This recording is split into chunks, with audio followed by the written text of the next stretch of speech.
वृषभ राशि वालों, स्वागत करते हैं आप सभी का शिवप्रिया भिंड यूट्यूब चैनल में। मित्रों, यदि रातों रात किस्मत के राजा बनना चाहते हो और चाहते हो कि आपकी किस्मत हमेशा आपसे 2 कदम आगे चले और आप मिट्टी को भी यदि हाथ लगाओ तो वह सोना बन जाए, तो आपको करने होंगे ये 3 काम। अगर आपने अपनी जिंदगी में इन 3 कार्यों को एक बार भी कर लिया तो यकीन मानिए बंधुओं, आपकी किस्मत हीरे मोतियों जैसी चमकने लगेगी। हर वो चीज जो आप चाहते हैं आपके कदमों में आ गिरेगी।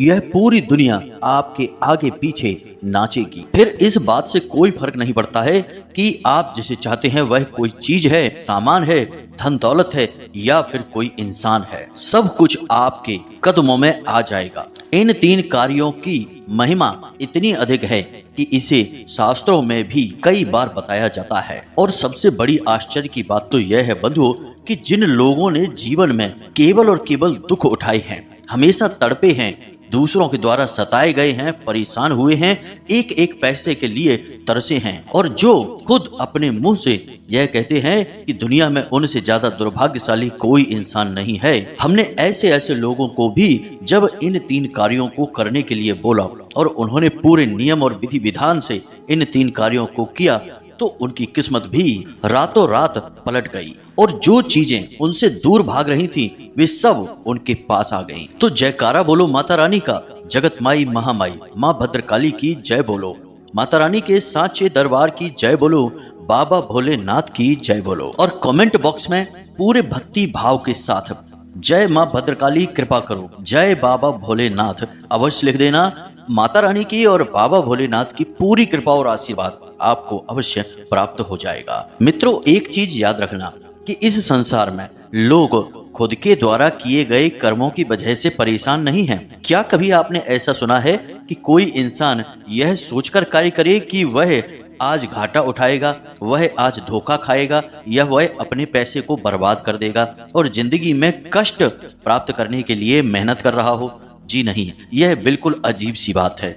हर इंसान मेहनत कर रहा है अपने जीवन को सुखी बनाने के लिए, पैसे कमाने के लिए और दुनिया में अपना रौब, अपना हिसाब किताब मजबूत करने के लिए। तो जब आप मेहनत भी कर रहे हैं, पूरा दिमाग लगा रहे हैं और सोच समझकर निर्णय लेते हैं, फिर भी आपको घाटा, परेशानी, दुख, तकलीफ और धोखा क्यों मिल रहा है? इसका असली कारण आप अब तक समझ ही नहीं पाए हैं।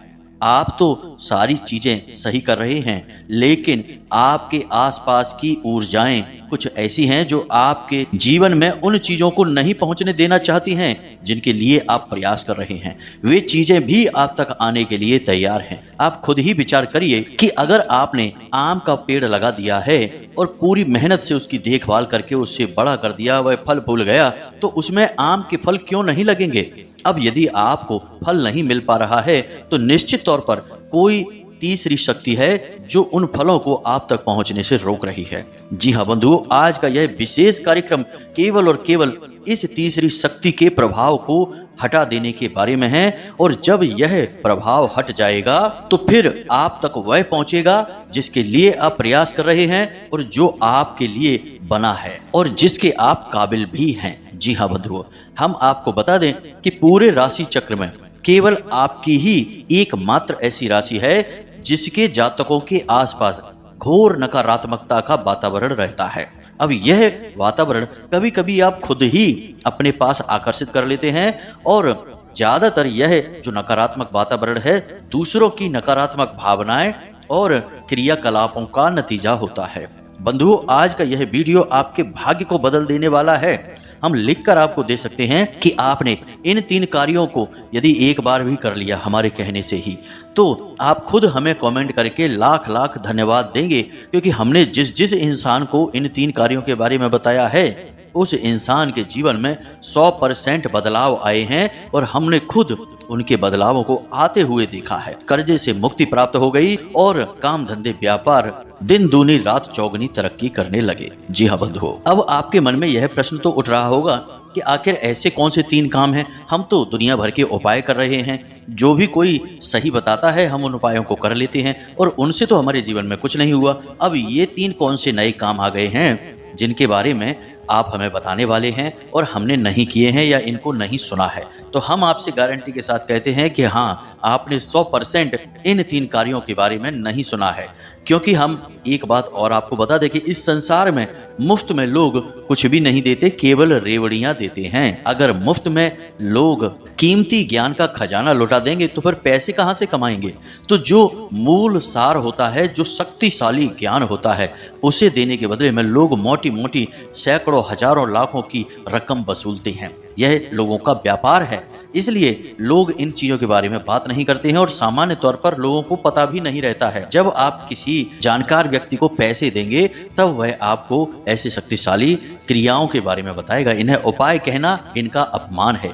ये पूरी की पूरी क्रियाएं हैं, पूरा का पूरा एक तंत्र है। लेकिन यहाँ पर हम आपको पहले ही स्पष्ट कर दें कि हम जो भी बातें आपको बताते हैं उन बातों को हम माता रानी की सेवा समझकर बताते हैं और माता रानी खुद हमें इन चीज़ों का आभास कराती हैं। हमारे ध्यान के माध्यम से, हमारे अनुष्ठान के माध्यम से हमें खुद इन चीज़ों का ज्ञान होता है, आभास होता है कि इस बात को आज आपको बताना चाहिए, तब हम आपको इन बातों को बताते हैं। तो हमारा इस सब के पीछे पैसे से कोई लेना देना नहीं है। यह तो माता रानी के लिए हमारी भक्ति और सेवा भाव है और इसी माध्यम से हम उन्हें प्रसन्न करने की कोशिश करते रहते हैं। इसलिए हम आपको इतनी गूढ़ और शक्तिशाली ज्ञानवर्धक बातें यूं ही बता देते हैं। तो बस अब आज के इस वीडियो में जो बातें हम आपको बताने जा रहे हैं, इन बातों को अच्छी तरह से अपने दिमाग में बैठा लेना। एक एक करके सारी प्रक्रियाओं को विस्तार के साथ समझाएंगे। जरूरत पड़े तो कॉपी पेन लेकर भी बैठ जाना और चीज़ों को नोट करते चलना। जी हाँ बंधुओं, बहुत ही शक्तिशाली, बहुत ही प्रभावशाली बातें हैं। इन्हें कोई यूं ही किसी को नहीं बताएगा। आपको भी शायद जीवन में पहली बार ये सुनने को मिल रही हैं और शायद इसके बाद अब कभी भी सुनने को ना मिले। तो इन्हें यूं ही हल्के में मत लेना और जाने मत देना। यहाँ पर एक विशेष बात जो आपको अपने दिमाग में बैठानी है कि माता रानी खुद चाहती हैं कि आप इस वीडियो को देखें, तभी आपने इस वीडियो को क्लिक किया है, इसे आप देख रहे हैं और माता रानी शायद इस वीडियो के माध्यम से ही आपके जीवन में बदलाव लाना चाहती हैं। याद रखना कि देवी देवता कभी भी किसी के सामने प्रकट नहीं होते हैं और ना ही इंसान के शरीर में इतनी क्षमता है कि देवी देवताओं के तेज को वह सह सके और इस तुच्छ शरीर से उनके दर्शन भी कर सके। तो देवी देवता जब किसी से किसी रूप में भी प्रसन्न होते हैं तो कुछ ना कुछ माध्यम बनाते हैं जिससे कि जातक के जीवन में खुशियां आएं, उसके दुख कटें। तो शायद आपके दुख और तकलीफों को काटने का माध्यम बन चुका है यह वीडियो और यह माता रानी की कृपा और उनका आशीर्वाद है। तो अब आपको ऐसे में पूरे धैर्य के साथ इस कार्यक्रम को देखना है, अंत तक देखना है और सारी बातों को बारीकी से समझना है, क्योंकि आप कोई गलती कर बैठेंगे और फिर आपके ऊपर इसका कोई प्रभाव नहीं होगा। यदि प्रभाव होगा भी तो ना के बराबर होगा। फिर आप कहेंगे कि गुरुजी आपने उपाय बताया, यह काम नहीं किया। तो आपको यहाँ पर समझदारी से काम लेना होगा। कोई भी क्रिया, उपाय, तंत्र मंत्र या फिर पूजा पाठ अनुष्ठान सब एक नियम के अंतर्गत ही कार्य करते हैं। यदि आप यूं ही अपने मन से कुछ भी करते रहेंगे तो फिर इन चीजों के प्रभाव खत्म हो जाते हैं और फिर आपको इनके कोई लाभ भी प्राप्त नहीं होते हैं। तो चलिए मित्रों, आज के इस कार्यक्रम को शुरू करते हैं और आपको बताते हैं 3 कार्यों के बारे में। ध्यान से सारी बातों को सुनना है। अब एक सबसे जरूरी बात जो आपको हम बता दें कि इन 3 कार्यों में जो आखिरी वाला कार्य है वह सबसे अधिक शक्तिशाली है और उस कार्य को करते ही आपके जीवन में, आपके घर में धन की वर्षा होगी। जी हाँ मित्रों, हम खुलकर यह बात कहते हैं। सुनने में थोड़ी सी अजीब अटपटी लग सकती है, लेकिन हम कहते हैं कि आपके घर में धन की वर्षा होगी और आप चाहकर भी पैसे को रोक नहीं पाएंगे। इतने रास्तों से पैसा आपके घर में आएगा। तो उस अंतिम क्रिया को आपको जरूर सुनना है और उसके बिना यह पूरा का पूरा कार्यक्रम ही खराब हो जाएगा। तो धैर्य के साथ अंत तक बने रहना है। तो अब ध्यान से सुनिए। हर इंसान का, चाहे वह किसी भी राशि, किसी भी वर्ण, किसी भी जाति या धर्म का क्यों ना हो, एक जन्म दिवस अवश्य होता है। जन्म की उसकी तारीख होती है। तो अब आप मन में विचार लेकर आइए कि आपकी डेट ऑफ बर्थ क्या है। हर महीने में वह डेट आती अवश्य है। जैसे कि किसी इंसान का जन्म 21 तारीख को हुआ है तो हर महीने की 21 तारीख उसके लिए बेहद महत्वपूर्ण है। इस बात को दिमाग में बैठा लीजिए। वह तारीख हर महीने रिपीट हो रही है और हर साल 12 बार आपको अवसर मिलते हैं इस तारीख के उपलक्ष्य में कुछ ऐसा करने में कि आपका भाग्य बदल जाए। तो अब ध्यान से सुनिए। आपकी जो भी डेट ऑफ बर्थ है, महीने के उसी दिन आपको कुछ जरूरी कार्य करने हैं। मोटे मोटे तौर पर हम आपको 2 कार्यों के बारे में बताएंगे जिन्हें आपको करना है, फिर 1-2 चीजें और बताएंगे। इन्हें आपको बारीकी से समझना है। तो अब ध्यान से सुनिए। आपके अंदर जो आत्मा है, वही आत्मा, वही ऊर्जा चिड़िया के अंदर है, वही मछली के अंदर है, वही गाय के अंदर है और वही चींटियों के अंदर भी है। जी हाँ बंधु, आत्मा का स्वरूप एक ही है, बस भौतिक शरीर अलग अलग आकार प्रकार के होते हैं, परंतु ईश्वर के द्वारा संचालित इस संसार में आत्मिक स्वरूप एक ही है। तो इस बात को आपको दिमाग में बैठाना है। यानी हर जीव जंतु की आत्मा बिल्कुल वैसी ही है जैसी वह आपकी है, किसी की आत्मा अलग अलग नहीं है। तो अब आपको क्या करना है कि अपने जन्मदिन की तारीख वाले दिन आपको 3 मुट्ठी आटा लेना है, 1 मुट्ठी शक्कर लेनी है, इन दोनों को मिला देना है और अब आपको जाना है किसी पुराने और एकांत में रहने वाले पेड़ के पास, जहां पर चींटियां हों, छोटे छोटे जीव जंतु हों। आपको उस पेड़ के आसपास वह चीनी मिला हुआ आटा डाल देना है। अब उस आटे को कौन खाएगा? चींटियां खाएंगी। और 3 मुट्ठी आटा है, 1 मुट्ठी शक्कर है, तो इसे खाने में हजारों लाखों चींटियां लगेंगी। यानी कि आपने अपने जन्मदिन के दिन हजारों लाखों आत्माओं को तृप्त कर दिया है। यह पहला सबसे शक्तिशाली उपाय। इस उपाय को करते ही आपकी आसपास जितनी भी नकारात्मक ऊर्जा है वह घबराने लगेगी, भागने लगेगी। अब इसी दिन आपको और भी 2 कार्य करने हैं।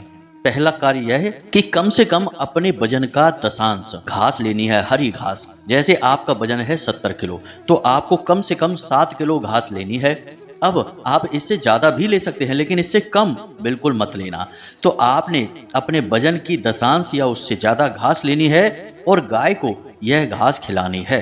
अब आपने गौ माता को, जिसमें कि संपूर्ण देवी देवताओं का वास माना जाता है, उन्हें भी तृप्त कर दिया है।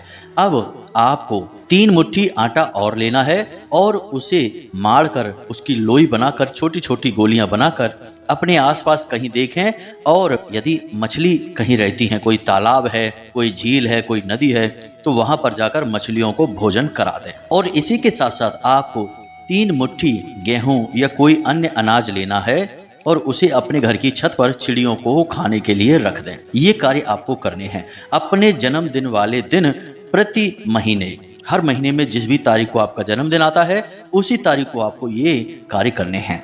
अब आप सोच रहे होंगे कि इतना सारा कार्य हम कैसे करेंगे, ये तो बहुत झंझट वाली बात हो गई। तो बंधुओं, यहाँ पर 2 प्रकार की बातें निकलकर आती हैं। पहली बात यह है कि लोगों के साथ यही समस्या है कि वे अपना समय, ढेर सारा समय कहीं भी बर्बाद करेंगे, लेकिन जैसे ही उन्हें कोई सात्विक, धार्मिक, पवित्र कार्य करने की बात बोली जाएगी तो उन्हें लगने लगता है कि अब यह समय हमारे पास कहां से आएगा। यानी कि ये सब कार्य समय की बर्बादी लगते हैं, इसीलिए उनके जीवन में बर्बादी शामिल रहती है। अब दूसरी बात की, हो सकता है कि सचमुच में आपके पास समय ना हो ये सब करने के लिए, तो आप यहाँ पर केवल एक कार्य है जिसे करें, जिससे आपको बहुत ज्यादा फल प्राप्त होगा। और यदि समय है तो सारे कार्य करें, लेकिन एक कार्य ऐसा है जो आपको अवश्य करना ही चाहिए इस दिन, और वह कार्य है कि 3 मुट्ठी आटा और 1 मुट्ठी शक्कर मिलाकर चींटियों को खाने के लिए देना। यह एक कार्य तो आपको हर हालत में करना ही होगा। इसे आपको करने से पूरा फल उतना ही प्राप्त होगा जितना कि सभी को करने से, लेकिन सब कार्य करेंगे तो बात ही अलग है। अब आप अपने हिसाब से देख लेना कि आपके पास कितना समय है। यदि हो सके तो आप अपने जन्मदिन वाले दिन महीने में 1 बार छुट्टी ले सकते हैं अपने कार्य से, और छुट्टी नहीं ले सकते हैं तो कुछ व्यवस्था ऐसी जमा सकते हैं कि आप यह कार्य कर सकें। यह है आपके लिए बेहद आवश्यक।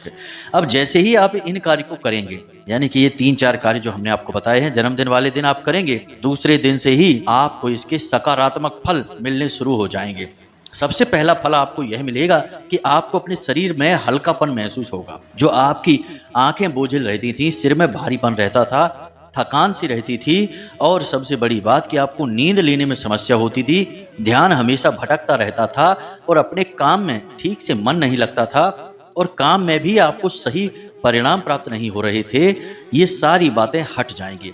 आपको बहुत हल्कापन महसूस होगा, बहुत अच्छा महसूस होगा, काम में आपके मन लगने लगेगा और काम में आपके परिणाम भी बिल्कुल वैसे ही निकलेंगे जैसे आप चाहते थे, क्योंकि नकारात्मक ऊर्जा कमजोर पड़ जाएगी, वह आपसे दूर हटने लगेगी। तो फिर आपके जीवन में इसका अंतर तो दिखाई देगा ही स्पष्ट तौर पर। अब बात करते हैं दूसरे कार्य की। तो मित्रों, दूसरा कार्य जो है इसके बारे में हम पहले भी आपको कई बार बता चुके हैं, लेकिन यह इस क्रिया का हिस्सा है, इसीलिए आपको यह हम दोबारा से बता रहे हैं। तो जरा ध्यान से सुनें। आपकी कुल देवी या देवता, यदि आपको अपने कुल देवी या देवता के बारे में ज्ञान नहीं है तो कहीं से भी करिए, कैसे भी करिए, कुल देवी या देवता के बारे में ज्ञान हासिल करिए और उनका विशेष पूजा पाठ प्रारंभ करिए। आपके जो भी कुल देवी या देवता होंगे उनका एक विशेष धाम अवश्य होगा, जहां आपके परिवार में पुराने जमाने में खानदान के लोग जाते होंगे और उनका पूजा पाठ करते होंगे। तो आपको वह विशेष धाम ढूंढना है और वहां पर जाकर यज्ञ हवन आदि का कार्यक्रम करना है, जिससे कि देवी या देवता जो आपसे नाराज हो चुके हैं वे आपसे फिर से प्रसन्न हो जाएंगे। क्योंकि यदि आपकी कुल देवी या देवता आपसे नाराज रहेंगे तो आपकी किस्मत किसी भी हाल में आपका साथ नहीं दे सकती है। क्योंकि कुल देवी या देवता कौन हैं? आपके कुल के पालनहार हैं। आपकी कुल की सारी खुशियां, सारी की सारी धन दौलत संपत्ति उपलब्धियां सब उन्हीं पर तो निर्भर हैं। अब यदि वे ही नाराज हैं या उनकी ही कृपा आपके ऊपर नहीं है तो आप कैसे प्रसन्न हो जाएंगे? असंभव है यह। इसे आप एक बार करके देखिए। मित्रों, हम आपको एक छोटा सा घटनाक्रम बताते हैं कि एक सज्जन हैं जो लगभग 1 साल पहले हमसे मिले, बहुत परेशान, बहुत ज़्यादा असफल, जीवन में बहुत प्रयास किए लेकिन किसी भी काम धंधे व्यापार में उनका मन नहीं लगा, काम धंधा व्यापार नहीं चला।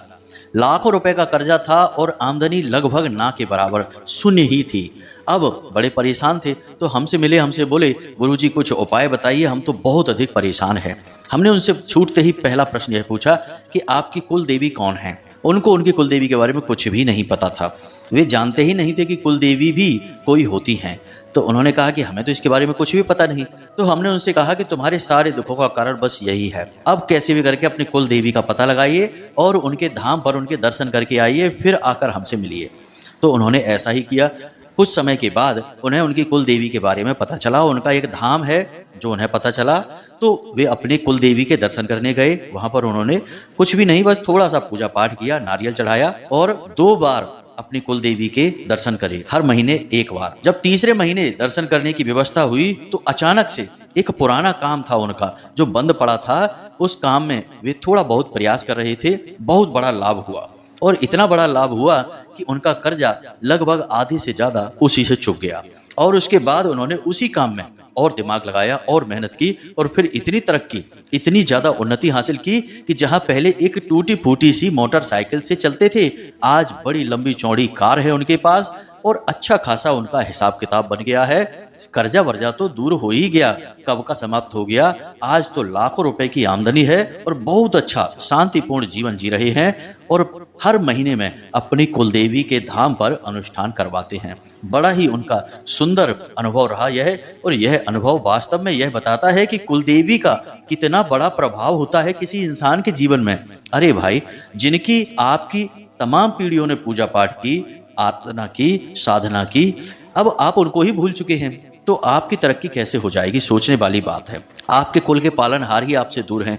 तो हम आपसे बस यही कह रहे हैं कि अपनी कुल देवी का पता लगाइए, उनका पूजा पाठ करिए, उनके नाम से अपने घर के मुख्य दरवाजे पर एक दीपक तो जलाइए ही जलाइए। लेकिन इतने से काम नहीं बनेगा। अब कुछ लोग यहाँ पर यह कहेंगे कि गुरुजी हमें अपनी कुल देवी या देवता के बारे में कुछ भी पता नहीं है और हमने खूब कोशिश कर ली है, तब भी हमें कुछ भी जानकारी नहीं मिल पा रही है, कोई बता ही नहीं पा रहा है, तो अब हम ऐसे में क्या करें?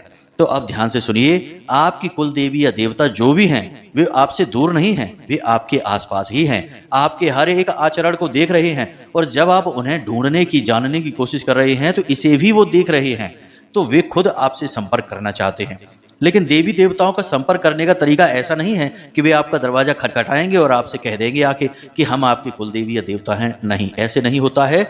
इसके लिए आपको एक अनुष्ठान करना होगा। ध्यान से सुने, कई बार आप लोगों ने यह प्रश्न हमसे पूछा है कमेंट के माध्यम से कि कुल देवी या देवता का पता कैसे लगाएं। तो आज हम यही आपको बता रहे हैं। ध्यान से सुने इस उपाय को। शुक्रवार के दिन आपको यह उपाय करना है। साधारण सा उपाय है, लेकिन क्रिया 7 दिन तक चलेगी और 7 दिन तक के कुछ विशेष नियम रहेंगे। जल्दी जल्दी से आपको सारी बातें बताएंगे, तो पेन पेपर लेकर बैठो और चीजों को नोट कर लो। ध्यान से सुनो। सबसे पहले आपको चाहिए एक सुपारी। सुपारी बिल्कुल भी खती नहीं होनी चाहिए, मतलब खंडित नहीं होनी चाहिए। उसके बाद आपको चाहिए लाल रंग का कपड़ा। आसन पर बिछाने के लिए एक सिक्का और लाल चंदन, लाल चुनरी और लाल रंग के पुष्प और लाल ही रंग का प्रसाद यानी मिठाई जो आप चढ़ाएंगे। इसी के साथ साथ पवित्र कलश चाहिए आपको, मिट्टी का कलश आप लेकर आ सकते हैं और एक नारियल चाहिए। अब आपको यह प्रक्रिया शुक्रवार के दिन करनी है। कैसे करनी है ध्यान से सुने।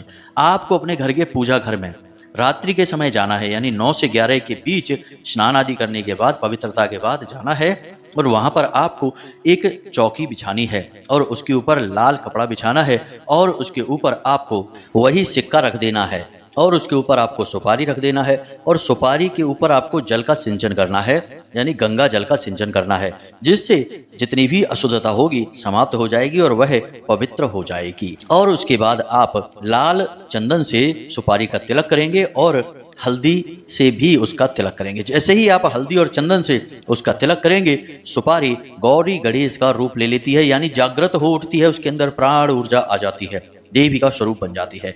अब आप लाल रंग की चुनरी उस सुपारी के आसपास रखेंगे और कहेंगे कि माता रानी आपको चुनरी समर्पित है। इसी के साथ साथ आप पान के पत्ते के ऊपर एक इलायची, एक लौंग का जोड़ा और लाल रंग का वही प्रसाद और एक लाल पुष्प रखकर माता रानी के चरणों में रखेंगे, यानी उस सुपारी के सामने रखेंगे। यह माता रानी का भोग है। अब आपको 11 बार इस विशेष मंत्र का जाप करना है। मोबाइल की स्क्रीन पर भी यह मंत्र दिखाई दे रहा है, ओम कुल देवताभ्यो नमः, ओम कुल देवताभ्यो नमः।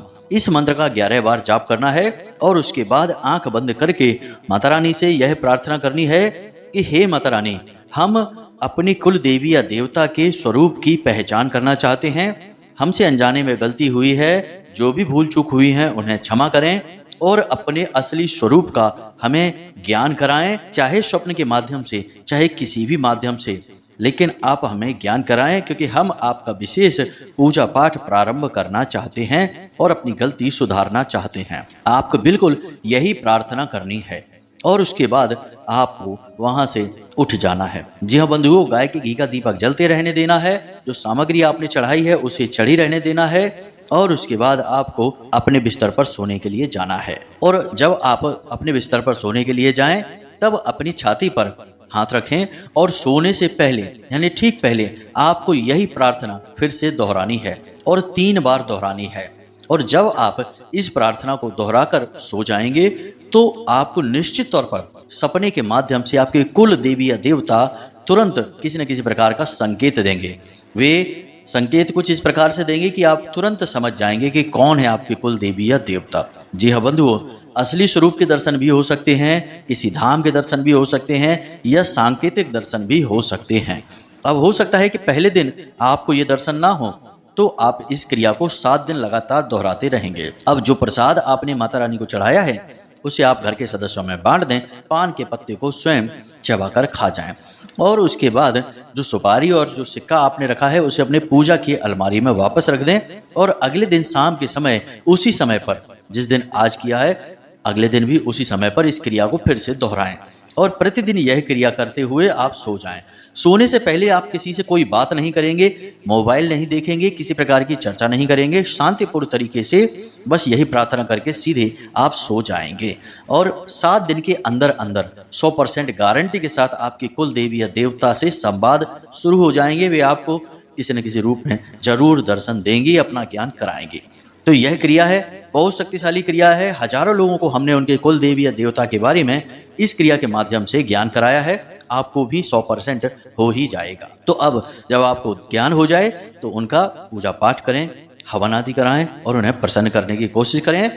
तुरंत आपका भाग्य परिवर्तन हो जाएगा। आज आपने यदि उन्हें प्रसन्न करने के लिए कोई अनुष्ठान कर लिया, कल से ही जीवन में महापरिवर्तनों की शुरुआत हो जाएगी, क्योंकि सारी बाधाएं ही हट गईं। और जब बाधाएं हट गईं तो फिर काय की समस्या, किस तरह की प्रॉब्लम, क्या है जीवन में रुकावट? कोई रुकावट नहीं है, बस खुशियां ही खुशियां रहेंगी। अब बात करते हैं तीसरे महा उपाय की। यह उपाय एक ऐसा उपाय है जिसे आपको सबसे अंत में करना है। जब आपको अपनी कुल देवी के बारे में पता चल गया, अनुष्ठान आपने कर लिया, उसके बाद आपको इस उपाय को करना है।